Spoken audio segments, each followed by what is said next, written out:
Guys, welcome back to my channel. So for today's video, I'm going to be sharing with you two easy farmhouse style signs, one for the kitchen and one with our initial and when our family was born. So with that being said, I would like to ask, if you haven't already, please subscribe to my channel and also click the notification bell if you haven't, and so you'll be notified every time I upload a video. I'll be uploading new videos every Monday, Wednesdays, and Fridays. I do apologize if you hear any noise in the background. That's my family watching TV.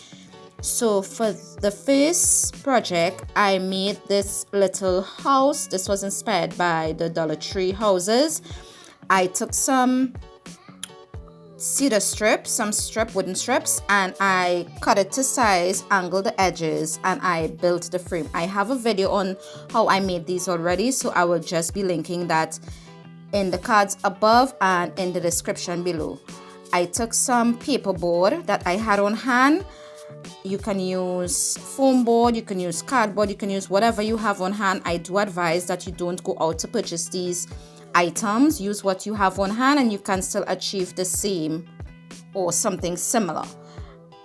And I painted the paperboard white. I then took some of my shoe polish because I ran out of stain and also brown paint.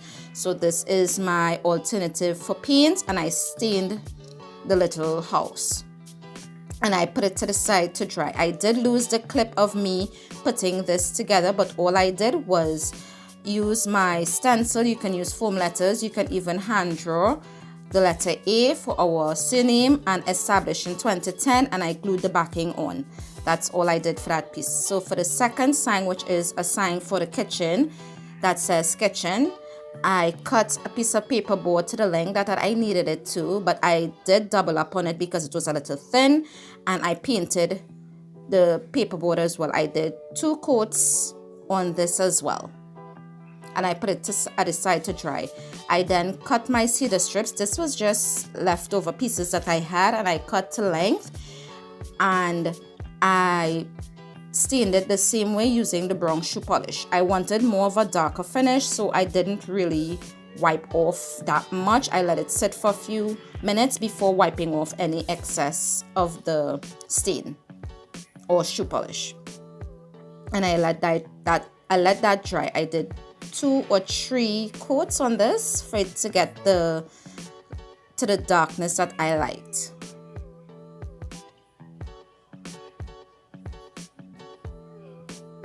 Once these pieces were dried completely, I took my stencil and some black acrylic paints that I had on hand as well. You can use whatever color you choose to use, and I place the strips back onto the paperboard to make sure that they line up and where I need my wood to be. So that way I would average exactly where I need to start with my first letter. You can use vinyl stickers. If you have a Cricut or a Silhouette, you can do it that way as well, but whichever way you choose to do it, it will turn out amazing. So I just took some of these stencils that I had on hand. I would link them in the description below, and also the poster letters that you can find at Dollar Tree. If you can't find it at Dollar Tree, I will have a link for you in the description as well. And I just stenciled the word kitchen and let it dry about 5 minutes in between each letter, so that way it didn't spread. It did bleed through a little, but I did like the effect, even though I did touch up certain areas just for it wouldn't look as horrible as I thought it was looking. But I did touch up certain areas with some white paint. But I love the not perfect look that this had. I didn't distress this piece because I wanted a clean white background. Also, please give this video a big thumbs up. It really helps me out a lot.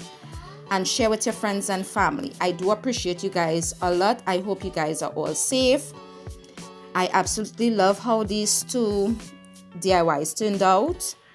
If you would like to see something in particular, leave a comment below, and I would try my best to recreate whatever you choose to ask for. So thank you so much, and I would see you guys in the next one. Bye.